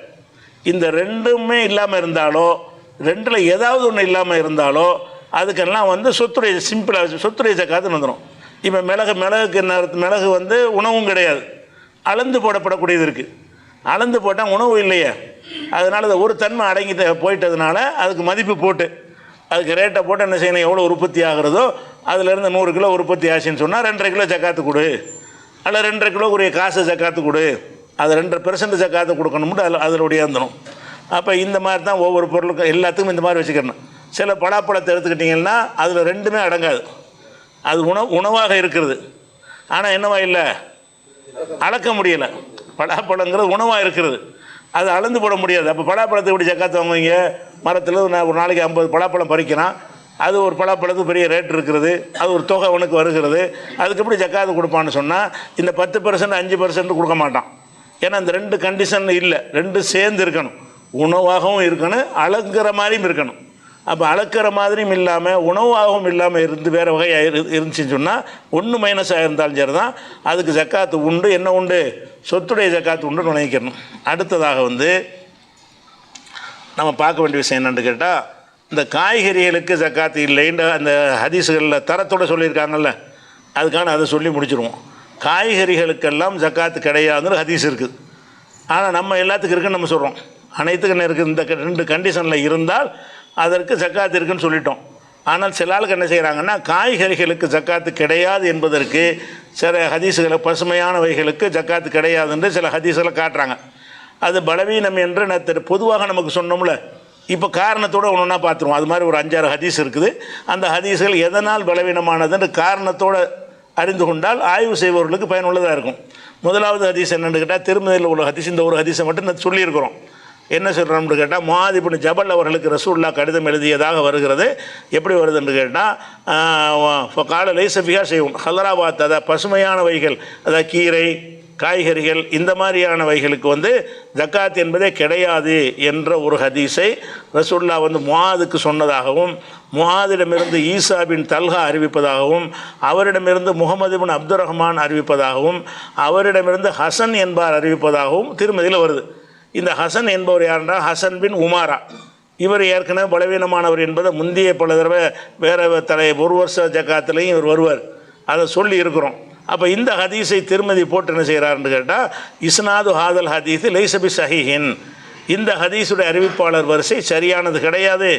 ஒலைச எஸ்ஸிஹுஃபி ஹாதல் பாபி அனின் நபி ஸல்லல்லாஹு அலைஹி வஸல்லம் செய்யுன், ரசூல் ஸல்லல்லாஹு அலைஹி வஸல்லம் வழியாக இது குறித்து எந்த ஒரு செய்தியும் ஆதாரப்பூர்வமானது கிடையாதுன்னு மொட்டையாக முடிச்சிடுறாரு. சொல்லிவிட்டு என்ன செய்கிறாருன்னு கேட்டால் அறிஞர்கள் இதன்படி தான் செயல்பட்டுருக்கிறார்கள்ங்கிறார். காய்கறிகளுக்கு ஜக்காத் இல்லைங்கிற ஹதீஸ் பலவீனம்ங்கிறாரு.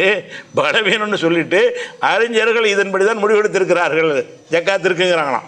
அப்போ இவரெல்லாம் அந்த ஷாஃபியில் உள்ள ஆள், அந்த கருத்தில் உள்ள ஆள் தானே. அப்போ அறிஞர்கள் வந்து அந்த காய்கறிக்கெல்லாம் ஜக்காத் இல்லைங்கிறாங்களாம். என்னப்பா இல்லைங்கிறீங்க இந்த ஹதீஸ், அது பலவீனம் தானே. பலவீனம் தான், ஆனால் அறிஞர்கள் வந்து அதை ஏற்றுருக்கிறாங்கன்னு சொல்கிறார். அவர் சொல்லி மாற்றமாக சொல்கிறார்.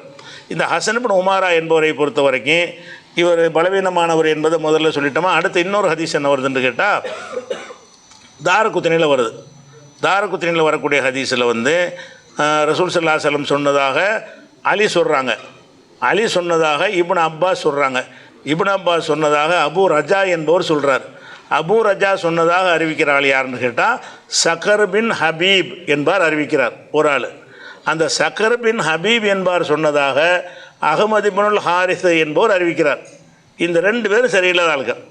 அதாவது அபு ரஜா என்பவர் வரைக்கும் நல்ல ஆளுக்கு அறிவிக்கிறாங்க. இந்த அபு ரஜா சொன்னதாக அறிவிக்கிற ஆள் யாருன்னு கேட்டால் சக்கர் பின் ஹபீப் ஒரு ஆள் மனசில் வச்சுக்கிறங்க. இன்னொரு ஆள் அஹ்மது இப்னுல் ஹாரிஸ், அவர்கிட்ட அறிவிக்கிற ஆள். இவரும் பலவீனம் அவரும் பலவீனம். அப்படி தான் அந்த ஹதீஸ் வந்திருக்கு தாரகுத்னியில். அடுத்து தாரகுத்னியில் இன்னொரு ஹதீஸ் வருகிறது. அதில் என்ன வருதுன்னு கேட்டால் இதே விஷயந்தான் வருகிறது. இது அறிவிக்கக்கூடிய ஆள்னா அப்துல்லாஹ் இப்னு ஜஹ்ஷ் அறிவிக்கிறாங்க. அவங்கள்ட்ட இருந்து அபு கசீர் என்பவர் அறிவிக்கிறாரு. அவங்கள்ட்ட இருந்து முகமது பின் அபு யஹ்யா அறிவிக்கிறாரு. அவங்கள்ட்ட இருந்து ஹாத்திம் பின் இஸ்மாயில் அறிவிக்கிறாரு. அவங்கள்ட்ட இருந்து அறிவிக்கிற ஆள் யாருன்னு கேட்டால் அப்துல் ஜப்பார் பின் சயீத் என்பார் அறிவிக்கிறார். இந்த அப்துல் ஜப்பார் பின் சயீத் என்பவர்கிட்ட அறிவிக்கிற ஆள் யாருன்னு கேட்டால் அப்துல்லாஹ் பின் ஷபீப் அறிவிக்கிறார். இந்த ரெண்டு பேருமே சரியில்லாத ஆளுங்க. அப்துல்லாஹ் பின் ஜப்பார் பின் சயீத் என்பவர் பலவீனமான ஒரு ஆள். அவர் யாருக்கு அறிவிக்கிறாரோ அந்த அப்துல்லாஹ் பின் ஷபீப் என்பவர் வந்து பொய்யர் என்று சந்தேகிக்கப்பட்டவர். இப்படி ரெண்டு பேர் வழியாகத்தான் அந்த ஹதீஸ் அறிவிக்கப்படுதுங்கிறதுனால இந்த காய்கறிகளுக்கு ஜக்காத் இல்லைங்கிற ஹதீஸ் அதனால் அடிபட்டு குரானுக்கு மாற்றம்னால அடிபட்டு போயிடும். குரானில் எல்லாத்துக்கும் எல்லாம் கொடுக்க சொல்கிறோம், இவங்களுக்கு இல்லைங்கிறாங்க, அது ஒரு விஷயம். அதே தாரகுத்னியில் இன்னொரு ஹதீஸ் என்ன வருதுன்னு கேட்டால் மூசா பின் தல்ஹா அறிவிக்கிறாரு. அவர்கிட்டருந்து மூசா அறிவிக்கிறாரு. அவர்கிட்டருந்து அத்தா பின் சாயிப் அறிவிக்கிறாரு. அவர்கிட்டருந்து அறிவிக்கிற ஆள் யாருன்னு கேட்டால் ஹாரிஸ் பின் நபுஹான் என்பவர் அறிவிக்கிறார். இவரும் பலவீனமான ஆள். இவரிடமிருந்து அறிவிக்கிற ஆள் யாருன்னு கேட்டிங்கன்னா அப்துல் ரஹ்மான் பின் அம்ர் அறிவிக்கிறார். இவரும் பலவீனமான ஆள். ரெண்டு பேர் பலவீனமாக இருக்கிறார். எதுலேயுமே வந்து நல்ல ஆட்களே இல்லை, எல்லாம் பலவீனமாகவும் இருக்கிறாங்க. அதே தாரகுத்னியில் எல்லா ஹதீஸும் வருது. இன்னொரு வயசில் வருதுன்னு கேட்டால் தல்ஹா தான் அறிவிக்கிறாரு. தல்ஹாட்டிருந்து அவருடைய மகன் அறிவிக்கிறாரு. அவரிடமிருந்து அமஷ் என்பார் அறிவிக்கிறாரு. அவர்கிட்ட அறிவிக்கிற ஆள் யாருன்னு கேட்டால் முகமது பின் ஜாபீர் என்பார் அறிவிக்கிறார். இவர் பலவீனமான ஆள். அவர்கிட்ட அறிவிக்கிற ஆள் யாருன்னு கேட்டால் முகமது பின் முஆவியா அறிவிக்கிறார். இவர் பலவீனமான ஆள். ரெண்டு பலவீனமான ஆட்கள் வந்து இந்த ஹதீஸில் இடம்பெறாங்க. இதுவும் தாரகுத்னி தான். இதே தாரகுத்னியில் வந்து அனஸ் அறிவிக்கிறதாக, அனஸிடமிருந்து மூசா அறிவிப்பதாக, மூசாவிடமிருந்து அத்தா பின் சாயிப் அறிவிப்பதாக, அவரிடமிருந்து ஜரீர் அறிவிப்பதாக, அவரிடமிருந்து மர்வான் பின் முகமது சஞ்சாரி என்பவர் அறிவிப்பதாக வருது. இவர் வந்து இட்டு கட்டக்கூடியவர் என்று சந்தேகிக்கப்பட்டவர், இட்டு கட்டி துணிஞ்சு பொய் சொல்லக்கூடியவர். அது அவரிடமிருந்து அறிவிக்கிற ஆள் யாருன்னா நஸ்ர் பின் அப்துல் மலிக். இவர் யாருன்னே தெரியலை, இவரை பற்றி எந்த விவரமும் கிடைக்கல. இந்த மாதிரியான ஆட்கள் வழியாகத்தான் என்ன வருதுன்னு கேட்டால் காய்கறிகளுக்கு ஜக்காத் இல்லைங்கிற ஹதீஸ். கடைசியாக உள்ள ஹதீஸ் என்னென்னு கேட்டால் இதை அறிவிக்கிற ஆள் வந்து முஆத் இப்னு ஜபல் அறிவிக்கிறாங்க. அவங்கள்ட்ட இருந்து மூசா அறிவிக்கிறாரு. அவங்கள்ட்ட இருந்து அப்துல் மலிக் இப்னு உமைர் அறிவிக்கிறாரு. அவங்கள்ட்ட இருந்து அம்ர் இப்னு உஸ்மான் அறிவிக்கிறாரு. அவங்கள்ட்ட இருந்து ஹக்கம் அறிவிக்கிறாரு. அவங்கள்ட்ட இருந்து அறிவிக்கக்கூடிய ஆள் ஹசன் பின் உமாரா. ஏற்கனவே சொல்லிட்டோம். இவர் இந்த ஒரு வருஷ ஜக்காத்தில் நிறைய பொய் சொல்லக்கூடியவர்னு சொல்லியாச்சு. அவரிடமிருந்து அறிவிக்கக்கூடிய யாருன்னு கேட்டால் அல் பஹ்லூல் என்பவர் அறிவிக்கிறார். இவரும் யாருன்னு தெரியலை, தேடி பார்த்தா இவரை பற்றி விவரம் கிடைக்கல. அப்போ இந்த காய்கறிகள் ஜக்காத்து இல்லை என்று இந்த ஹதீஸ்களை வைத்து கொண்டு இதுக்கெல்லாம் ஜக்காத்து இல்லைன்னு சொல்கிறாங்க இல்லையா, அது வந்து அனைத்து பலவீனமானது. திருமதியை ஒத்துக்கொள்கிறார், இந்த ஹதீஸும் சரியில்லை, இது குறித்து வர்ற எந்த ஹதீஸும் சரியில்லைன்னு அவர் புக்கில் போட்டுறார். ஆனால் அவருடைய மதுஹப் பிரகாரம் அவர் பேசுகிறார், காய்கறிகளுக்கு ஜக்காத்து இல்லைங்கிறது ஷாஃபி மதுஹப். திருமதி இமாம் ஷாஃபி மதுஹப்காரர். அவர் மதுஹப் அடிப்படையில் என்ன செய்கிறாரு, ஹதீஸ் சரியில்லைங்கிறாரு. ஆனால் இப்படி தான் அறிஞர்கள் இப்படி தான் முடிவெடுத்திருக்கிறாங்கன்ட்டு அதுக்கு மாற்றமாக அந்த கருத்தையும் சேர்த்தே பதிவு பண்ணிடுறாரு. அதுக்கு அடுத்து இந்த 4 விஷயங்களை தவிர வேறு எதுலையும் ஜக்காத்து இல்லைன்னு ஒரு சாரார் சொல்கிறாங்கல்ல. 4 கருத்தில் ஒரு கருத்து என்னது, 4 விஷயத்துக்கு தான். ஹம்பலியில் ஒரு சாரார் என்ன செய்கிறாங்கன்னா 4 பொருளுக்கு மட்டும்தான் ஜக்காத். அதாவது மணி கோதுமை, தொளி கோதுமை, உலர்ந்த திராட்சை, பேரிச்சம்பழம், இந்த 4ஐ தவிர வேறு எதுலேயுமே ஜக்காத்து கிடையாது என்ற ஒரு கருத்தை சொல்லக்கூடியவங்க இந்த ஒரு ஹதீஸை எடுத்து காட்டுறாங்க. ஒரு ஹதீஸ் இந்த 4 ஜக்காத்து இல்லைன்ற வாசகமே இருக்குது ஹதீஸில். இந்த ஹதீஸ் எங்கெல்லாம் வருதுன்னு கேட்டால் பைஹக்கியில் சகீர், சுனனு சகீரில் வருகிறது, அதே மாதிரி வந்து ஹாக்கிமில் வருது, இன்னும் பல நூல்களில் வருது. இந்த ஹதீஸ் எடுத்துக்கிட்டிங்கன்னா பைஹக்கியில் வர்ற ஹதீஸை வந்து தல்ஹா இஸ்ஹாக் பின் யஹ்யா பின் தல்ஹா என்பவர் அறிவிக்கிறார். இவருடைய ஹதீஸுகள் வந்து பொய்யர் என்று சந்தேகிக்கப்பட்டு விடப்பட்ட ஹதீஸுகள். 3வது ஆள் 2வது ஆள் என்னென்னு கேட்டால் அப்துல் ரஹ்மான் பின் ஹசன் அல் காலி, இவர் அறிவிக்கிறார். இந்த ஹதீஸில் 2 பேர் வர்றாங்க. இந்த 2 பேரை பற்றி விமர்சனத்தை பார்த்தீங்கன்னு சொன்னால், இவரை பற்றி சொல்லும் பொழுது காசிம் இப்னு அபி சாலிஹ் சொல்கிறார், இந்த அப்துல் ரஹ்மானை பற்றி சொல்கிறாரு, எக்குதிபு, இவர் பொய் சொல்வார், இவர் அந்த அறிவிக்கக்கூடிய ஒரு ஆள் வந்து பொய் சொல்வார் அப்படின்ட்டு. தாரகுத்தினி சொல்கிறாரு, இவருடைய நூல்களை நான் பார்த்துருக்குறேன், நிறைய தப்பாக எழுதி வச்சுருக்கிறாரு, அறிவிப்பாளரை பற்றியான விஷயங்களை தவறாக இருக்குதுன்னு சொல்லி தாரகுத்தினி சொல்கிறாரு. அப்புறம் அபு யாக்கூப் என்பவர் சொல்கிறாரு, லம் யஹ்மது அம்ரஹு, இவர் யாரும் வந்து புகழ்ந்து நல்லபடியாக சொல்லலை, இந்த மாதிரி ஒரு குறை உள்ளதாக இருக்கிற இந்த ஹதீஸ். அதுபோக இந்த ஹதீஸ் வந்து குரானுக்கு மாற்றமாக இருக்குது. 4ஐ தவிர எதுலையும் இல்லை, நிறைய விஷயங்கள் குரான்லாம் சொல்கிறான். அந்த 641 வசனத்தில் அதில் தான் ஒளிவ மரத்தை பற்றி சொல்கிறான், அதில் தான் வந்து ருமான மாதுளை பழத்தை பற்றி சொல்கிறான், படர விடப்பட்ட கொடிகளை சொல்கிறான், விவசாய பொருள்கள் அனைத்தையும் சொல்கிறான். இவ்வளவுனையும் ஜக்காத்து இருக்குன்னு அல்லாஹ் சொல்லி இருக்கும்போது அதுக்கு மாற்றமான இந்த ஒரு ஹதீஸை வைத்துக்கொண்டு என்ன செய்கிறாங்க, இந்த 4ல் மட்டும்தான் ஜக்காத்துங்கிறாங்க. இது பலவீனமாக இருக்கிறது. அது ஒரு அறிவிப்பாளர். அப்படி இன்னொரு அறிவிப்பாளர் என்ன செய்கிறேன்னா இஸ்ஹாக் இப்னு யஹ்யா என்பவர் வரார்ல, அப்போ என்ன செய்கிறார், அவரை பற்றி யஹ்யா இப்னு சயீத் சொல்லும் பொழுது ஷிப்ஹுல் லாஷை, இவர் ஒன்றுமே இல்லாதவர், லாஷைன்னா ஒன்றுமே கணக்கில் கிடையாதுங்கிறார். அலி சொல்கிறாங்க லா நருவி அன்ஹு ஷையா, இவர் வழியாக நம்ம எதையும், அலின்னு அலிபன் மதினி, அவர் என்ன செய்கிறாருன்னா லா நருவி அன்ஹு ஷையா, இவர் வழியாக நாங்கள் ஒன்றையுமே அறிவிக்க மாட்டோம், இவர் வழியாக ஒரு செய்தி வந்தால் காதில் வாங்கி இந்த காதில் விட்டுருவோம், நாங்கள் அடுத்த ஆளுக்கு அறிவிக்க மாட்டோம் அப்படிங்கிறாங்க. அதே மாதிரி சாலிஹ் இப்னு அஹ்மது சொல்கிறாரு, முன்குருள் ஹதீஸ் லைஸ பிஷையின், இவருடைய ஹதீஸ்கள் நிராகரிக்கப்படத்தக்கவை, இவர் கணக்கில் கொள்ளப்பட மாட்டாருங்கிறாங்க. அதே மாதிரி அப்துல்லா இப்னு அஹ்மது இமாமுடைய மகன் அவர் சொல்கிறார், உங்கள் வாப்பா சொன்னதாக சொல்கிறாரு, மத்ரூக்குல் ஹதீஸ், இவருடைய ஹதீஸ்கள்லாம் விடப்பட்டு விடும் அப்படிங்கிறாரு. இப்னு மொயின் சொல்கிறாரு லைஃபன், பலவீனமானவர் என்கிறாரு. அதே மாதிரி இப்னு மொயின் சொன்னதாக இன்னொரு அறிவிப்பு என்ன வருதுன்னா லைசபி ஷையின், இவர் கணக்கில் கொள்ளப்பட மாட்டார், ஒலா யுக்குத்தபு ஹதீஸ், இவருடைய ஹதீஸை எழுதி கூட வச்சுக்கிடக்கூடாது, இப்படி ஒரு டேஞ்சரான ஒரு ஆள். அம்ர் இப்னு அலி என்பவர் இவரை பற்றி சொல்கிறாரு மத்ருக்குல் ஹதீஸ், இவருடைய ஹதீஸ்களை விட்டுறணும் அப்படிங்கிறாரு. புகாரி சொல்கிறாரு எத்தக்கல்லமூன ஃபி ஹிஃப்லிஹி, இவருடைய ஞாபக சக்தியை எல்லாரும் குறை சொல்லியிருக்கிறாங்க, நல்ல ஞாபக சக்தி உள்ள ஆள் கிடையாது இவர், ஞாபக சக்தி இல்லைன்னா முன்ன சொல்லுவார் அப்படின்ற அர்த்தம், குறை சொல்லியிருக்கிறார்கள்ங்கிறாரு. திருமதி சொல்கிறாரு லைசபி தாக்கல் கவி இந்தகும், அறிஞர்கள்ட்ட இவர் வலுவான ஆள் கிடையாது, கத்த கல்லமூ ஃபிஹி மின் கிபல் ஹிஃப்லிஹி, இவருடைய நினைவாற்றின் காரணமாக அனைவரும் குறை சொல்லியிருக்கிறார்கள் அப்படிங்கிறாரு. நசை சொல்கிறாரு லைசபி சிக்கத்தின், இவர் நம்பிக்கையான ஆள் கிடையாதுங்கிறாரு. அபூ சுரா சொல்கிறாங்க வாஹில் ஹதீஸ், இவர் ஹதீஸ் துறையில் பலவீனமான ஒரு ஆள். அபு ஹாத்தம் சொல்கிறாங்க லைஃபுல் ஹதீஸ் லைசபி கவியன், இவர் பலவீனமானவர் வலுவானவர் இல்லை அப்படின்னு வர சொல்கிறாங்க.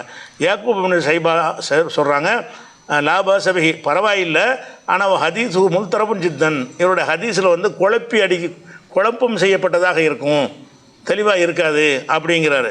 இப்னு ஹிப்பான் சொல்கிறாங்க கான ரதியல் ஹிஃப்லி, செய்யல் ஃபஹமி புரிந்து கொள்வதில் ரொம்ப ஒரு புத்தி இல்லாத ஒரு ஆளாக, குறைந்த புரிதல் உள்ளவராக இருந்தார், நினைவாற்றல் கம்மியாக இருந்தார். யுகுத்தி நிறைய தப்பு செய்வார், தப்புனா பேசுவதில் செய்திகளில். ஒலா ஏலமும் ஒன்று விளங்க மாட்டார். எருவி ஒலா எப்போ புரியாமல் அறிவிப்பார், அவர் சொல்ற அவருக்கு விளங்காது அப்படிங்கிற அளவுக்கு அவரை சொல்லி காட்டுறாங்க. அப்போ அப்துல் ரஹ்மானும் யஹ்யா 2 பேரும் லாயு ஹத்திசானி அன்ஹு இவர் வழியாக இதை அறிவிக்க மாட்டார்கள் அப்படின்னு சொல்கிறாங்க. அஜலி, சாஜி, அபுதாவுது, உகைலி, அபுல் அரபு, தாரகுத்தினி இத்தனை பேரும் இவரை பலவீனமாக்கினார்கள்னு தஹதீபுங்கிற கிதாபில் சொல்கிறாங்க. அப்போ இந்த 4 தவிர ஜக்காத் இல்லைங்கிற ஒரு ஹதீஸ் எதில் வருது, எதில் உள்ள ஹதீஸ்னா பைஹக்கியில் உள்ள ஹதீஸுக்கு தான் பேசிக்கிட்டு இருக்கிறோம். பைஹக்கியில் உள்ள ஹதீஸில் பைஹக்கியுடைய சுனனு சுகுரா, பைஹக்கி 2 கிதாபு எழுதியிருக்காரு. சுனனு சுகுரான்னு ஒன்று, சுனனு குப்ரான்னு ஒன்று, பெரியது சின்னதுன்னு 2 புக்கு போட்டிருக்காரு. சுனனு சுகுராவில் உள்ள ஹதீஸில் தான் இந்த 2 அறிவிப்பாளர் வர்றாங்க. இந்த 2 பேரும் சரியில்லை என்ற காரணத்தினால இந்த ஹதீஸும் நிற்காது. அடுத்து இதே கருத்துடைய ஹதீஸ் வேறு எங்கெல்லாம் வந்திருக்குன்னு பார்த்தீங்கன்னா, சுனனுல் குப்ராவோட அதே பைஹக்கியுடைய குப்ராங்கிற பேர்லேயும் ஒரு புக் எழுதியிருக்காரு. அந்த புக்கில் என்ன செய்கிறாருன்னா, அதில் அறிவிக்கக்கூடிய ஆள் அபு ஹுதைஃபான்னு ஒரு ஆள் வர்றார். மற்ற ஆளுக்கெல்லாம் நல்ல ஆளுக்கெல்லாம் இருக்கிறாங்க. அதாவது முஆத் இப்னு ஜபல் அறிவிக்கிறாங்க, அவங்கள்ட்ட இருந்து அபு மூசா அறிவிக்கிறாரு, அவங்கள்ட்ட இருந்து அபு புர்தா அறிவிக்கிறாரு, அவங்கள்ட்ட இருந்து தல்ஹா பின் யஹ்யா அறிவிக்கிறாரு, அவங்கள்ட்ட இருந்து சுஃபியான் அறிவிக்கிறாரு, அவங்கள்ட்ட இருந்து அபு ஹுதைஃபா அறிவிப்பதாக சொல்கிறார். இந்த அபு ஹுதைஃபா யாருன்னு கேட்டால், இவர் நல்ல ஒரு ஆள் கிடையாது, லா ஷைங்கிறாங்க, அவர் கணக்கில் எடுத்துக்கொள்ளக்கூடாதுங்கிறாங்க. அதே மாதிரி பந்தார் பின் மசூது மூசபின் மசூது சொல்கிறாரு, லைஃபுன் ஃபில் ஹதீஸி, இவர்கிட்ட ஹதீஸில் ரொம்ப பலவீனமான ஒரு ஆள். கத்தப் தனு கசீரன், நிறைய ஒரு ஹதீஸை நான் எழுதி வச்சுருந்தேன், சும்மா தரத்து பிறகு நான் அழிச்சிட்டேன், இவர் சரியில்லைன்னு தெரிஞ்சவொன்னே நானே அதை அழித்து விட்டேன்னு சொல்கிற அளவுக்கு இவர் பலவீனமான ஒரு ஆளாக சொல்லப்பட்டிருக்கிறார். அதே மாதிரி இவர் நிறைய பில்லாத் அஷர் அல்பின் 10,000 ஹதீஸ் மேலே அறிவிச்சிருக்காராம். அதில் பல ஹதீஸுகளில் நிறைய பிரச்சனைகள் உண்டு அப்படின்னு சொல்லிட்டு சுஃபியான்கிறவங்க சொல்கிறாங்க. அதே மாதிரி அம்மல் பின் இஸ்மாயில், அபு ஹுதைஃபா, இந்த 2 பேரும் நிறைய புக் எழுதியிருக்கிறாங்க. இந்த 2 பேருடைய புக்குகளையும் எக்கச்சக்கமான தவறு இருக்குது, அதில் இவர் ஒரு ஆள் அப்படின்னு 2 பேரில் இவர் ஒரு ஆளாக சொல்கிறாங்க. திருமதி சொல்கிறாரு லாஃபில் ஹதீஸ், இவருடைய ஹதீஸ் பலவீனம் அப்படின்னு திருமதியும் சொல்கிறாரு.